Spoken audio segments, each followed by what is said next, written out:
Hello guys, मैं Sudan Minato cap और आज के इस वीडियो में हम बात करने वाले हैं ड्रिफ्ट वेलोसिटी की। तो ड्रिफ्ट वेलोसिटी क्या होता है उसे समझने से पहले हम ये समझते हैं कि हमने पहले भी बोला था कि जो कंडक्टर होती है उसमें क्या होती है, करंट इसलिए फ्लो होती है बिकॉज ऑफ इलेक्ट्रॉन क्या होते हैं, फ्री होते हैं।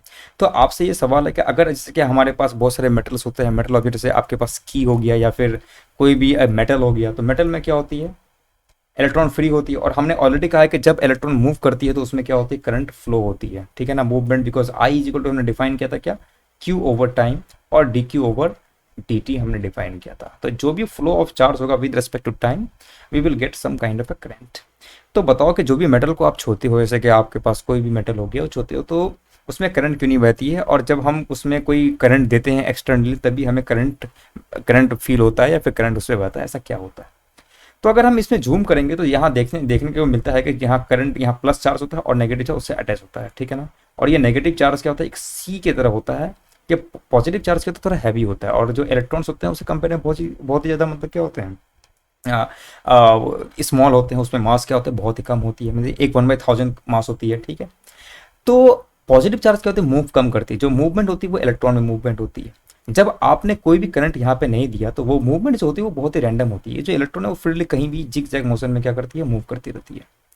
तो हमने ऑलरेडी कहा था कि जो करंट होती है वो क्या होती है, एक पर्टिकुलर आप एरिया ले लें और एरिया लेने के बाद आप ये देखें कि वो एरिया से कितना इलेक्ट्रॉन क्या कर रहा है, पास हो रहा है, ठीक है ना। अगर मान लीजिए ये छोटा सा मैंने एरिया ले लिया तो इसमें क्या होता है, ये इलेक्ट्रॉन क्या होता है किसी इस टाइप से पास हो रही है, उसी तरह से दूसरा भी इलेक्ट्रॉन क्या होता है उसी टाइम में कहीं नहीं पास हो सकता है, बिकॉज आप रोक तो नहीं सकते हैं। तो एवरेज जो भी अगर आप इसमें इलेक्ट्रॉन जो पास होता है किसी एक पर्टिकुलर एरिया से, वो इस टाइप का बनता है कि वो क्या करता है, टोटल मोशन जो होती है उसकी क्या होती है, जीरो हो जाती है, ठीक है ना। अगर आपकी इलेक्ट्रॉन मूव कर रही है इसका मतलब करंट है, करंट होने का मतलब क्या होता है, उसके साथ क्या होती है, इलेक्ट्रिक फील्ड एसोसिएट है। तो इलेक्ट्रिक फील्ड जिगजैग होने की वजह से कभी एक इलेक्ट्रॉन का रैंडम इस टाइप से हुआ, दूसरा का क्या हुआ, ऐसा हुआ, तीसरा का ऐसा हुआ, चौथा का ऐसा हुआ। तो ये सब क्या करती है, एक पर्टिकुलर सरफेस से जैसे ही पास होता है तो जितना भी सम ऑफ इलेक्ट्रॉन कर दें तो एक तो वो जीरो हो जाएगा, या फिर आप ये कह सकते हैं कि जो भी इलेक्ट्रिक फील्ड अटैच है इलेक्ट्रॉन के साथ वो क्या करते हैं, सबको कैंसिल आउट कर देती है। जब वो इलेक्ट्रिक फील्ड ही कैंसिल आउट कर देती है, इसी वजह से हमें क्या होता है, कोई भी इलेक्ट्रिक फील्ड हमें अंदर की तरफ मिलता नहीं है, जैसे ही हम क्या करते हैं किसी मेटल को छोड़ देते हैं। लेकिन जैसे ही आपने एक करंट फ्लो किया यहाँ पे, चाहे आप बैटरी से जोड़ दें या फिर कोई भी एसी करंट दे दें, तो होता क्या है, उसमें होता क्या है कि उसमें इलेक्ट्रिक फील्ड आपने अप्लाई किया। जब वो इलेक्ट्रिक फील्ड आप अप्लाई करते हैं तो इलेक्ट्रॉन क्या करती है, एक आपने क्या करते हैं उसे फिक्स्ड कर दिया कि अब आप उसे फोर्स कर रहे हैं कि आप रैंडम मोशन को छोड़ो और एक पर्टिकुलर वे में मूव करो। लेकिन आपको ऑलरेडी पता है कि जब इलेक्ट्रॉन मूव करेगी तो ऑब्वियसली जो पॉजिटिव चार्ज भी क्या करता है, थोड़ा बहुत मूव करेगा। तो पॉजिटिव चार्ज इस तरफ मूव कर रहा है, इलेक्ट्रॉन इस तरफ से मूव कर रहा है, तो कहीं ना कहीं थोड़ी बहुत टक्कर तो होनी शुरू हो जाती है, जिसकी वजह से क्या होता है, कॉलिजन होता है। तो ऐसा नहीं कि वो पूरा घुस जाता है उसके अंदर, ये इंट्रैक्शन होता है, ठीक है ना। तो इसमें क्या होती है, कूलम अट्रैक्शन, इसके ये दोनों एक दूसरे पे क्या करेगा, कूलम फोर्स लगाएगा और ये कहीं ना कहीं एक दूसरे को स्लो डाउन करेगा। इसे हम क्या कहते हैं, स्कैटरिंग भी कर लेते हैं आप, या फिर कॉलिजन भी कहेंगे। तो क्या होता है कि जैसे आप इलेक्ट्रिक फील्ड डालते हैं तो वैसे क्या होती है, चार्ज मूव करना होती है, इसी मूवमेंट को हम क्या कहते हैं, ड्रिफ्ट कहते हैं, ठीक है ना। और ड्रिफ्ट क्या होता है कि जैसे आप इलेक्ट्रॉन मूव करता है किसी चार्ज पार्टिकल के पास आया तो वो क्या स्लो डाउन हो गया, स्लो डाउन होने के बाद फिर भी आप इलेक्ट्रिक फील्ड तो है ही, तो फिर भी क्या होती है, एक कॉलिजन हुआ, कॉलिजन होने के बाद फिर वो अपना स्पीड को बढ़ाएगा और फिर क्या होता है, दूसरा कॉलिजन हो जाएगा। तो मान लेते हैं कि एक कोर्स में यहाँ से यहाँ तक जाने में इसका क्या होता है, दो कॉलिजन हुआ, तो लेटर से ए से बी जाने में क्या होता है, हमारा टाइम लेता है टाउ। टाओ क्या होता है, सक्सेसिव कॉलिजन होता है। इलेक्ट्रॉन इधर मूव कर रही है, प्लस इधर आ गया, तो उसके बाद इन दोनों में क्या हो गया, इंट्रैक्शन हुआ, स्लो डाउन हुआ, फिर स्पीड अप करता है। तो ये प्रोसेस इसमें चलती रहती है। तो एक कॉलिजन के बाद दूसरा कॉलिजन होने में टाइम कितना लगेगा, तो हम उसे क्या करते हैं, टाओ दिखाते हैं, tau is the collision time. और ये क्या होता है, एवरेज टाइम होता है किसी, और ये एवरेज टाइम क्या होता है, हर हर मटेरियल पर डिपेंड करता है कि आपका मटेरियल किस तरह से। एल्युमिनियम पे है तो एल्युमिनियम आपको पता है कि थोड़ा रेजिस्टिव होता है, तो वो टाइम क्या होता है, कम हो जाएगा। मतलब कि उसमें क्या होता है, टाइम कम होने का मतलब क्या होता है कि जल्दी जल्दी कॉलिजन हो रहा है, ठीक है ना। उसके बाद अगर कॉपर ले लेंगे तो वहाँ कॉलिजन क्या होता है, कम होता है। इसकी वजह से हम लोग ये कहते हैं ना कि मतलब कि उसमें रेजिस्टेंस क्या होता है, कम होता है, ठीक है ना। तो टाउ क्या होता है, कैरेक्टरिस्टिक टाइम बताता है किसी भी मटेरियल का कितना ज़्यादा हो सकता है, ये आप कंट्रोल नहीं कर सकते। तो बेसिकली हम देखेंगे क्या, तो ड्रिफ्ट वेलोसिटी क्या होता है आफ्टर कॉलिजन। तो अस्यूम करते हैं कि बिफोर कॉलिजन इसके पास जो होती है जीरो थी, और उसके बाद क्या होता है, ए इंटू टाइम। अब टाइम क्या होता है, लेटर से हमने ये कह दिया कि भाई एवरेज टाइम होता है। अब ए कैसे निकालेंगे, ए फॉर क्या होता है, एक्सीलरेशन। हमने क्या दे रखा है, हमने दे रखा है कि हमने दे रखा है इलेक्ट्रिक फील्ड होने की वजह से क्या होता है, ये सब क्या होता है, एक्सेलरेट करते हैं। तो जैसे ही हमने इलेक्ट्रिक फील्ड दिया, इलेक्ट्रिक फोर्स अप्लाई करेगा, तो इलेक्ट्रिक फोर्स कितना हो जाएगा, ई इंटू ई अप्लाई करेगा, ठीक है। अभी हम इसमें मैग्नीट्यूड नहीं लगाते हैं कि इलेक्ट्रॉन के पास क्या नेगेटिव है पॉजिटिव चार्ज है। अब ये किस पे लगाएगा, ये लगाएगा आपके जो मास है, मास ऑफ इलेक्ट्रॉन हो जाएगा, और वो एक्सेलरेट हो जाएगा, ई टाइम्स ई हो जाएगा। देयरफॉर यहाँ से मुझे मिलेगा क्या हो जाएगा, एक्सेलरेशन ई ओवर एम। तो जिस भी ऑब्जेक्ट में आपके पास क्या होती है, मास होती है, तो वो एक्सेलरेट करेगा। अब एक्सेलरेट आप इलेक्ट्रिक अगर चार्ज उसमें है, किसी मास में है, तो वो इलेक्ट्रिक फील्ड की वजह से क्या करेंगे, उस पर फोर्स लगाएगा।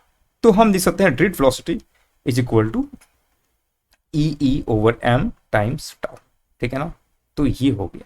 अब आपको ऑलरेडी पता है कि जब भी आप किसी ऑब्जेक्ट को बैटरी से जोड़ते हैं तो ई तो हमारा कांस्टेंट है, मास हमारा कांस्टेंट है, तो देयरफॉर इलेक्ट्रिक फील्ड भी क्या होता है, हमारा कांस्टेंट है।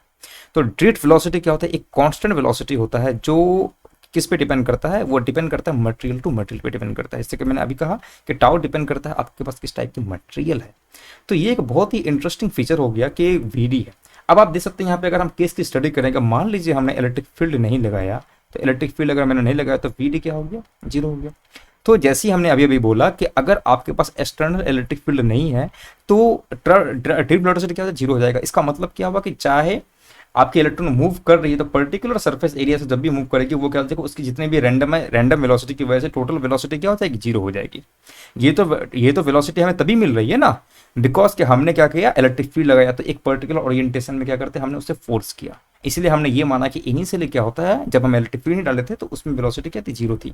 तो अगर हम इलेक्ट्रिक फील्ड लगाते हैं तो ड्रिफ्ट वेलोसिटी क्या होती है, मेरी जीरो थी। मीन्स कि इलेक्ट्रॉन क्या करती है, सिंपली रेस्ट में होती है।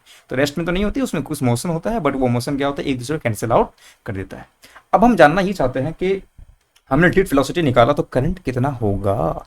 तो करंट हम किस तरह से निकालते हैं, करंट हमें निकालने का एक बहुत ही अच्छा तरीका ये था कि D Q over D T, या फिर आप ये निकाल लें कि क्यू ओवर टी निकाल लें, ठीक है ना। अब अगर हम चार्ज निकालना चाहते हैं तो चार्ज कैसे निकलेगा, चार्ज इज इक्वल टू होता है एन टाइम्स सी। एन मतलब क्या होता है, सब यहाँ मैं दिखाता हूँ, N times C. N is equal to number of charge times electron. अब मुझे ये बताओ कि ये जो हमने ड्रॉ किया है, एक कंडक्टर ड्रॉ किया है, तो उसमें कितना अमाउंट ऑफ चार्ज होगा, ये हमें पहले निकालना पड़ेगा, ठीक है ना। एन निकालना पड़ेगा। एन बताता है आपका number of charge on the conductor, charge on conductor. ये कैसे निकालूंगा मैं, तो एक और फॉर्मूला ये होता है कि देखो भाई, जो नंबर डेंसिटी होती है वो किसी भी मटेरियल की कांस्टेंट होगी। मीन्स कि वो जो क्या होती है, number of charge on the per unit volume, ये होता है। अब मैं नंबर तो मुझे नहीं पता, चार्ज डेंसिटी तो कुछ ना कुछ होगी थी भी, मुझे नहीं पता वॉल्यूम क्या हो जाएगा इसका। ये जो अगर मैंने सिलेंडर टाइप का लिया तो उसका वॉल्यूम क्या हो जाएगा। तो जहां भी अगर मैं देखूंगा इसका एरिया तो क्या होगा, कांस्टेंट होगा। उसके बाद ये क्या होगा, इसके पास some kind of an length होगा। ये लेंथ मैं कैसे करूंगा, तो कोई भी इलेक्ट्रॉन यहाँ है तो इलेक्ट्रिक फील्ड की वजह से क्या होता है, कोई मूवमेंट होती है तो वो मूवमेंट करता हुआ जाएगा। तो मूवमेंट करने की वजह से उस पर क्या ड्रिफ्ट वेलोसिटी आई। तो ये डिस्टेंस एल बराबर क्या हो जाएगा, L is equal to V D into some kind of time T. Okay, तो मैं यहाँ लिखता हूँ A into L, L is equal to क्या हो गया, V D times T. Therefore यहाँ से मुझे एन निकल गया है, N is equal to N A V D, ठीक है ना, इंटू टाइम टी। ओके, तो अब मैं अगर यहाँ पे निकालता हूँ कि Q इज इक्वल टू, तो क्या हो जाएगा, Q इज इक्वल टू हो जाएगा, ये N इज इक्वल टू क्या होगा, N हो जाएगा आपका N A V D times T into electron. अब मुझे I मिलना आसान हो गया, I is equal to Q by T में लगा दूंगा। तो Q मुझे क्या बोल रहा है, Q बोल रहा है N E A V D times T over time T. तो ये सबसे अच्छी बात है कि ये डिपेंड नहीं करता कि आपका यहाँ से यहाँ तक इलेक्ट्रॉन जाने में कितना टाइम ले रहा है, ये डिपेंड नहीं करता है। ये किस पे डिपेंड करता है कि नंबर डेंसिटी कितनी है, चार्ज कौन सा है, एरिया क्या है, और ड्रिफ्ट वेलोसिटी क्या है। तो अगर आप यहाँ पे मैं देखूँ कि I is equal to simple सा निकलता है N E A V T. और इसको अगर मैं और फैंसाइज करना चाहता हूँ कि मुझे पता है कि I ओवर ए ये क्या देता है, मुझे करंट डेंसिटी देता है विच इज कॉल्ड जे, और ये मुझे देगा एन ई वी डी। और ये एक बहुत अच्छा रिलेशन मुझे ये बताता है कि अगर आपकी वी डी जीरो हो जाएगी तो आपकी करंट डेंसिटी क्या हो जाएगी, वी डी हो जाएगी, करंट डेंसिटी क्या हो जाएगी, जीरो हो जाएगी। This is again an incredible result जो हमें यहाँ पे मिलता है। और उसके बाद हमें और भी चीज़ें पता होगी तो उसके बारे में हम लेटर में बात करेंगे। तो आई होप आपको ये समझ आ गया होगा। तो मिलते हैं हम next time. Thank you very much.